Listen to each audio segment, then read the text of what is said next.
Hello, traders, and welcome to the Markets in Three with me, John, Senior Market Analyst here at Anzo Capital. Today, I'm going to be taking you through the biggest headlines out in the Forex markets.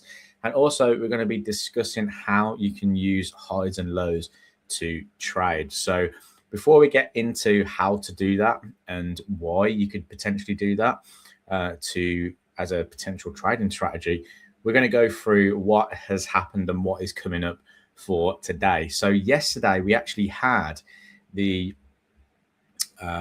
core PCE data come out, right? And the dollar strengthened off the back of it. So if we go take a look at what happened yesterday, we can see that we had the core PCE price index coming in at 3.3%. So it's still showing us that consumption inflation is still very sticky in the US, which is not helping the US dollar bearish narrative right now. They're starting to see the US dollar pull back a little bit, which is something we discussed going into this trading week because we had so much data on the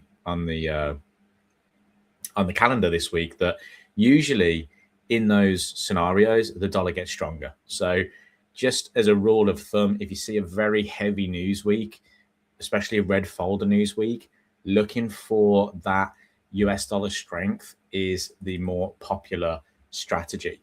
So we can see that core PCE price index came in at 0.2%. Personal spending month on month came in higher at 0.2%, still down from the previous, but higher. So there's been obviously some positivity there as well. Durable goods orders came in at 1.1% as well. GDP sales came in at 2.2%. So data on that side has been pretty decent. And today we have some more. We have PPI coming out.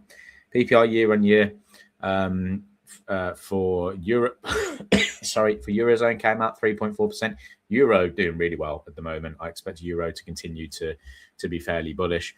But essentially, what else do we have? We have the jobless claims coming out this afternoon at 1:30. But really, what the main focus is the Jackson Hole Symposium. This is basically where all the central bankers, economists, and important policymakers get together and discuss future sort of economic plans or future sort of ideas around where markets could trade. So this is really closely watched, and we'll have Fed Chair Walsh speaking tomorrow, basically explaining what is going on with the economy in the US, potentially give us a little bit of forward guidance. We've not had any from Walsh. But if he does start discussing about inflation and how inflation remains sticky, that could be very positive for the US dollar. If he starts saying that he's seeing the right things and what he wants to see in the data, then that's going to be a little bit bearish for US dollars. So that's what we've got coming up today. Initial jobless claims forecast to come in at 208,000, above the previous 206,000. We've got a minimum and maximum reading here. If we see a reading of 215,000, that's going to be pretty negative for the US dollar. If we see anything below 200,000, that's going to be very, very positive for the US dollar. So we've had lots of movements in the market because of that. If we look at sort of the dollar yesterday and the performance of the US dollar at 130, when that news dropped, this is cable, and we can see that price fell because of that data, because the market showed that it was a little bit sticky in terms of the data there. If we take a look at Euro as well, we saw a downside and also saw a little bit of downside in the Australian US dollar as well, which has now climbed back, which is a chart that I'm still very interested in being a buyer on, to be honest. Price came back into this supporting area. Let me just take this off. And what I want to show you up here in particular is a chart which is, let me see if I can get it up there. I don't want it to change the main chart, but let's just go AUO2Y minus USO2Y, and that's going to be right. Yeah, get rid of that. And then what I want to do in particular, this is basically what I'm showing you here is the yield differential between the Australian dollar and the US dollar, right? And what we're seeing is the fact that we saw some some big declines through June, right? But since then, prices consolidated a little bit. So if I go up to this area here, let me just delete this actually. What I'm going to do is just compare Aussie US dollars on here as well. Don't want to do that. Sorry.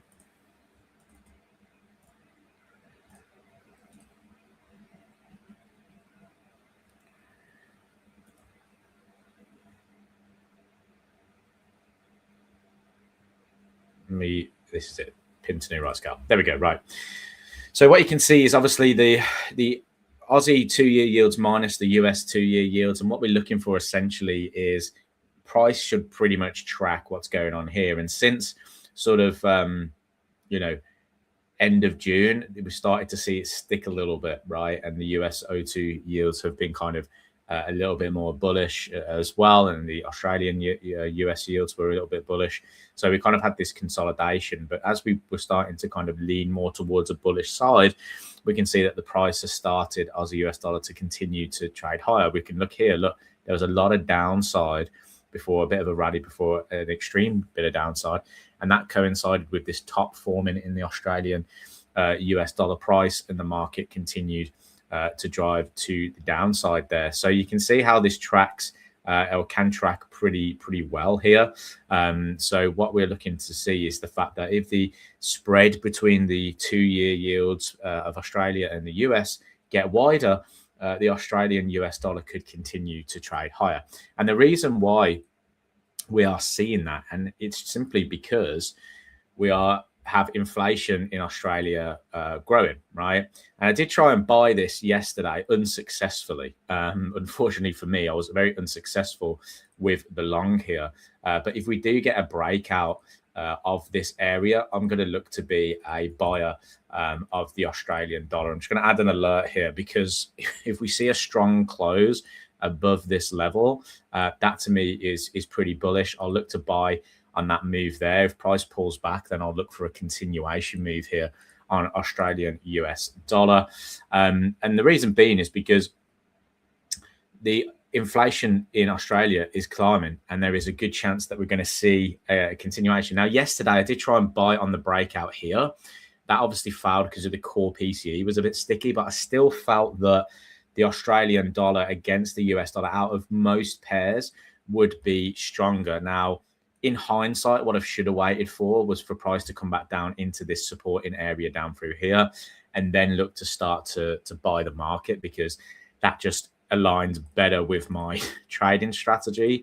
But I was looking for a couple of intraday moves on the breakout, which didn't work out. But if I was looking at the 5,200 moving average strategy, then the buy would have come here, right? The close above the 50 moving average, and I would have had a long above that swing high here. Stop loss below the swing low. Looking to target first targets be up at this high at 1.3.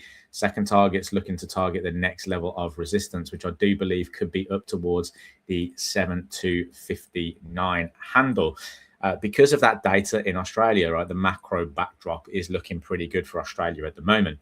That could leave us to other markets as well. If I look at Euro Aussie, that's starting to break down now. This is another market which I like the look of last week, and we had that break and retest. Market's still very bearish here. So I like that, and I also like pound against the Australian dollar downside as well. If we look at the weekly chart here, market's got some legs to go to potentially down towards the swing lows at 186. So watching the 4-hour chart, looking for those pullbacks, looking for these kind of phase 2 moves in here, and then looking for the breakout of those phase 2 moves on lower time frames. So look at this hourly chart here, perfect sort of setup where the market is making higher highs, higher lows, and then look what happens. It makes a lower low with a head and shoulders pattern. So it could have had a very nice, couple of nice entries really. If we're looking at it from the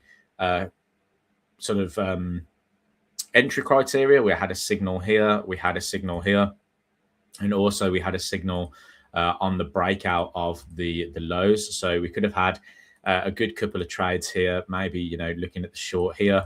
Stop losses, we'd use an ATR obviously for the stop loss. So we'd have a look at maybe sort of like 60, 70 pips on that. with the target down towards these lows. And then if I clone that up, you can see there's a nice short in here as well. So I'm looking for that continuation, to be honest. So I'll be keeping an eye on my 4-hour charts now, because we're starting to make new lows on the 4-hour charts. And that to me is a good sign that we could see potential downside. We've also got this area down here, which could be targets for price. So looking for a bit of a potential pullback continuation trade on these markets as well, which kind of makes sense, because if I bring up let me just go into my currency strength meter here, and we can have a little look at what is coming. Let me just move that up there so we can discuss stuff while it's going on. The Australian dollar was starting to gain that strength, and that's something that I was really looking for as well. Just on another note as well, stock markets are starting to rise. I am long stocks at the moment, bit of a breakout of that area here. So this is my current position right now on the stock markets. Like the idea of seeing moves higher. We broke out of that consolidation phase, market rallied to the upside. Looking for extra entries now. So waiting for the hourly chart to cross moving averages, and then I'm going to be looking to potentially buy any kind of phase 2 pullbacks in there as well. But looking at the kind of structure of the market, daily chart was starting to kind of produce something. So I do like the idea of seeing stocks back to all-time highs. If we look at the NASDAQ as well, we're starting to kind of do a very similar thing. We're breaking out of this structure area down through here. Price is starting to pull back. So I like the idea of also being a buyer of the NASDAQ. Nvidia earnings came out very good last night. So market very, very positive on that data. Really nice sort of move in here. So looking to be for a couple of swing trades on those as well. A lot of positivity coming in the geopolitical space. Obviously seeing oil prices decline, which is not something that I was expecting in the markets. I was expecting a little bit of a breakout, which I still feel like that would be a good hedge to the risk trades that I'm looking to take at the minute. So looking for a potential breakout on crude oil as well as US oil as well. So keeping an eye across those particular markets. But today I wanted to talk about how to trade market highs and lows like a pro. Now, really, really simply, let's go to like a pound chart or something. And why are highs and lows so important when it comes to trading? It's because we can see participation at those levels, right? Now, for a technical analyst or for somebody that is, sorry guys, the thing's just loaded now. Let me just give you a quick show of that. Australian dollar, third strongest currency, dollar weakest currency. Want to pair those two together for buys, right? That's the ultimate idea surrounding this, which is also on our trade list here. Okay. So looking at highs and lows, trading highs and lows, really, really simple concept. If I actually just bring you into this 1 minute chart, it can even show you how you can look at this 1 minute chart as potential opportunities. So what I've got here is the pound US dollar, right? And what we're always kind of looking for is price to react around highs and lows, right? So market has put in a high here and we've rejected quite aggressively. So what does that tell us? It tells us that sellers are very active at these areas up here, okay? And when we're looking at highs and lows, I always like to look at the last up candle before the move, right? Because that is where buying participation was most aggressive before sellers absorbed those buyers, okay? What did we see? An aggressive move to the downside. Now look what happened. Price put in a low. Where did it put in a low? At previous structure lows, okay?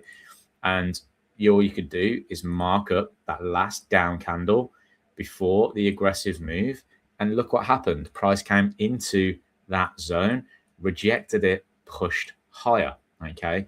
So just as a concept, it makes sense to do it. And this is fractal across loads of time frames, right? If we go to the 30-minute time frame, even the 4-hour time frame, right? Look how the market can always kind of come into a significant high or a significant low and reject it, right? High in here ends up being broken, but still that high then comes in, price comes in, starts to test it. High in here starts to test it. These lows down through here, bullish, right? Now, whenever I'm looking at kind of like trading market concepts and looking at sort of strategies, this is one of the strategies that is a go-to for me when trying to explain to new individuals how the market can work. And also it helps because it really helps with your risk reward profile. So let's say pound US dollar, right? We want it to be a buyer of this overall trend. Okay. One of my strategies is to buy off a 50 moving average. And the reason for that is because usually price is pulling back to get to the 50 moving average. Now, what I really am looking for is for price to fail to make new lows, right? So if we look at this section here, for instance, I wanted to be a buyer of pound throughout this entire period here, right? And we can see that the market rallied, made a higher low, rallied, okay? Now, if we had just looked at where that low came into place, that to me is a good area to start looking for long positions again, because price should not break through that low if it is going to continue in the upward trend, okay? So what I would look for is I would mark out this level for price to come back into this area here. And then I'd be on a lower time frame looking for changes in trend for opportunities to the upside.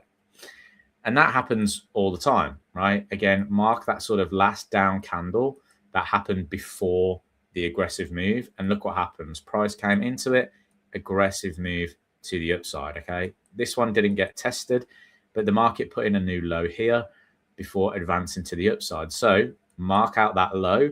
What happens? Market comes in, retests that low, rallies to the upside. We put in a new low here. Market comes back in, retests that low, moves to the upside. So this is something I'm constantly looking for when I'm looking to trade the trend as well, is looking for those lows to fail. Wait for price to come into those lows, reject those lows, and then look for trading opportunities off the back of that. So let's look at another market. Let's go look at gold, because gold has done this really well recently. Okay. So we've been looking to be buyers of gold. We were talking about it down at this $4,000 level, and the market broke out to the upside. Now have a little look at this. Market puts in a low here. Okay. So I'm just going to change these a little bit. Market puts in a low here. Just delete all these off. So as price rallies, one of the first things I'm looking for is price to come back to that low before looking for a continuation to the upside. It doesn't happen. I don't get it. That's absolutely fine. So I'm looking for the market to put in a new low, which happens here. Market rallies. Okay. We get another new low here. Market rallies. So what I'm looking for here then is saying to myself, well, if this is the new low, if price comes into this low and fails, then the least path of resistance is higher. If it breaks and retests, then it's going down potentially to the next level of support, which would have been this area, which again, I would have looked for a rejection and a move to the upside. But instead it doesn't. Price pulls in. You can argue that this is a low too, right? And we'll go check out the lower time frames here. But rejects, even comes back in again, rejects, right? So what I like to look at is kind of like I either like to look at the wicks or the last down candle before price makes that sort of move. Okay, so you've got that down through here. Market comes back in to this zone, fails to close below the low. So that's why I like to look at the wicks, because the wicks are super important, because that's the extreme of that zone. Okay, so I want price to come into this zone here and reject it in order to be long, right? So if price pulls back, I want to go down to the lower time frame then, right? So let's open that up. Let's go to the lower time frame. So I'm going to just choose gold here, and we're going to put that on a 15-minute chart. Okay. So hang on 1 second. Let me change this to interval. This one needs to be the 4-hour chart, where we're looking for that higher time frame support zones, the higher time frame highs and lows, and then we're looking at the 15-minute chart for those changes in trend. Perfect. Look at this. Let me just add this. Let me just sync. globally, sync globally. So that's this zone here, okay? Let me put an arrow on it so you can just see that across, right? So the 4-hour chart, bullish. We want to be buyers of gold. We've got all the reasons in the world to be buyers of gold, right? This is our previous low that the market has put in, okay? It's tried to come into that swing low. We've come into that level, and look what happens on the 15-minute time frame. We get that trading pattern, that double bottom pattern, and then a breakout. This is your trade, okay? Wait for the 4-hour to come to the level, then look for the opportunity. So that would have been a long in here. We can put our stop losses below the low. If we want to give it some breathing room, ATR below the low, because we are looking at a longer time frame period. But the reason why I also like doing this as well is because it gives you a good reward to risk ratio to the top of the move, right? So if we look here, gives us a really good reward to risk to the top. So that's a 2.6 R to the top of the previous highs, right? It comes back in. What does it do again? It comes back into the demand zone. Now, the demand zone slightly changes because the market moved up. So if we look here, if I take the last down candle, okay, including the wicks, and then put that on the wick low, so I know that is the stopping point, okay, then the market comes in, and what does it do? It forms that double bottom pattern, right? And then eventually breaks out. So again, what can we do to apply that move? We could go long on the breakout high because we're trading a lower time frame. It gives us a better reward to risk ratio, right? So a buy stop order above that high, stop loss below the swing lows, and we're just going to target back at the swing highs, which is 1.3. And then if it goes, because this was a news event that drove this move up, this was when Scott Bessent, Secretary Treasury, announced that the market is buying those bonds, buybacks. And look at that move there. Aggressive. 6.5 R. But that's from trading highs and lows. And now you could argue you could do it the opposite way. If you thought that gold was range bound as well, right? All you have to do is highlight those wicks at the top, the extreme levels. And if price comes into it, you could look to be on the short side. And you just look for the exact same thing. Right, look here. Market pulls back into that zone, sync that in the layout. And once it hits the zone, that's when you're looking for the change of trend. Hits the zone. Market comes in. So we're looking for a new low to be made. Boom. Happens here. Entry below that candlestick low. Stop loss above the swing high. Target down back at the zone. Still a very strong risk to reward ratio. The only thing I would say here is I want to be bullish gold. So price is above the 50 moving average. So we want to be on the bullish side. So I want to be looking at longs from the lows. Let's take a look at when gold wasn't so bullish, right? We're trading below the 50 moving average here. Okay. So even if I put the 200 moving average on as well to give us a little bit of a move, a little bit of a understanding of trend.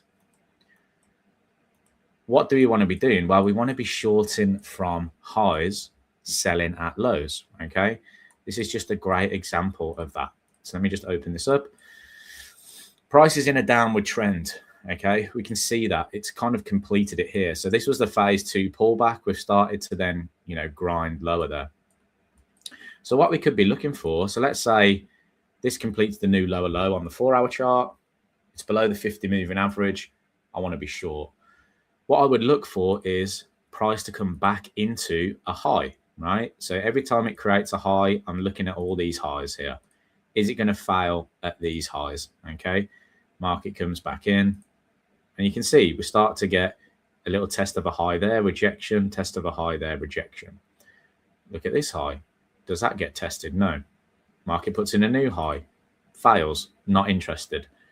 Market puts in a new high, starts to reject.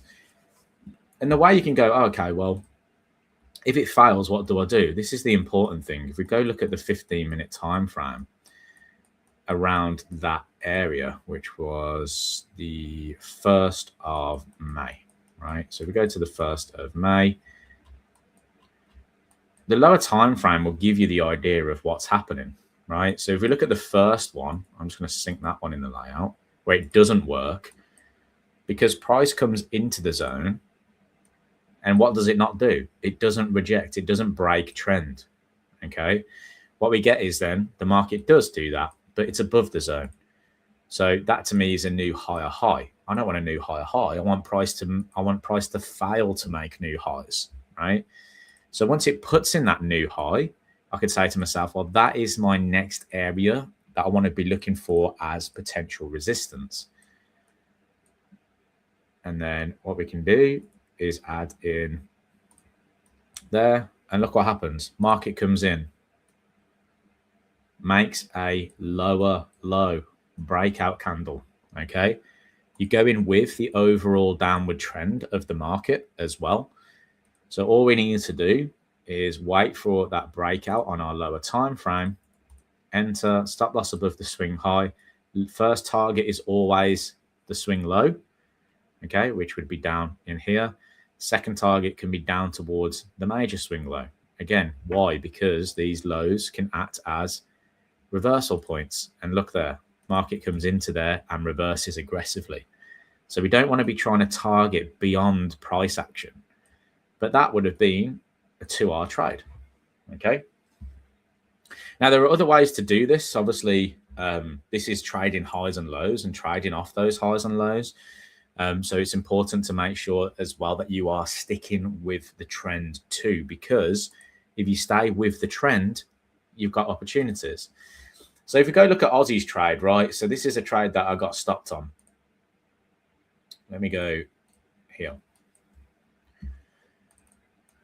Looking back, so this was the trade that we were talking about last week. So this one was perfect because if we look at this, it came and it put in a low here, right? It put in the low though. It wasn't necessarily at lows. I mean, this was a better example of it down towards this level in here. But it came in, it was pulling back. It hit my 50 moving average, which is one of my trading ideas. And then I went down to a 15-minute time frame, and we were talking about this in the stream that if price makes a new higher high, I want to be looking to buy this move. Price came in, it made a new higher high here. So after the stream, I ended up buying this, stop loss below the low, targeting up at the previous swing high. That was a nice 3R trade. Now, this one didn't work out so well for me. This was what I should have done. I should have waited for price to come back a little bit. But what I did was I looked at the 4-hour chart here, and I was a little bit impatient. I saw price was trying to break this level here. So I thought that maybe this area here could be a good buying spot. Granted, it wasn't. I should be waiting for one or two things. Either price to come back to this level down here and rally up, right? Or I should be waiting for price to come a little bit lower, back down towards this area here to buy it, okay? Or I'm waiting for a break and retest. But if we go down to the 15-minute chart, I didn't wait for the change in trend. So I still make these mistakes now because I bought on the breakout here, okay? Stop loss was placed below that swing low. So the market came in, knocked me out. That's unfortunate. That was the core PCE move. I thought core PCE would come in a little bit lower, tried to front run it a little bit. But look at this. Market comes back down. Where does it come back into? Area of support, right? We have all this consolidation here. Would have been a point of control through there. And look what happens. Breakout. Boom. Could have gone long there. Stop loss below my low. I would have currently be in profit. So it's about building that structure together and just waiting, being patient. You know, I still am impatient sometimes. We don't know what's going to happen next. And waiting for these moves to come back in order to take those trades. Okay. Now, daily time frame is going to give you a higher level of support. 4-hour time frame is going to give you a good level too. The lower you go, the less likely that low or high is going to hold. You know, one of the strategies that I used to use for day trading was a 15-minute high, 1 minute change of trend. And I still kind of use that a little bit to this day. So if we go look at pound, for instance, actually we're starting to break out of the initial balance area. I might just get short on this move. I'm going to get short on that move there. I've been trying to buy it, trying to sell pound, but it's just not been working out for me. But this is an initial balance trade. This is a different strategy, but I'll show you a different strategy next time. Let me just sort my stop loss out.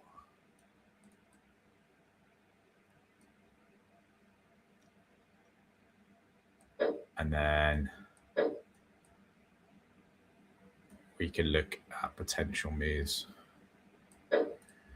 And there. Okay. But let's look at Aussie, right? Price has come up into this 15-minute level of resistance here.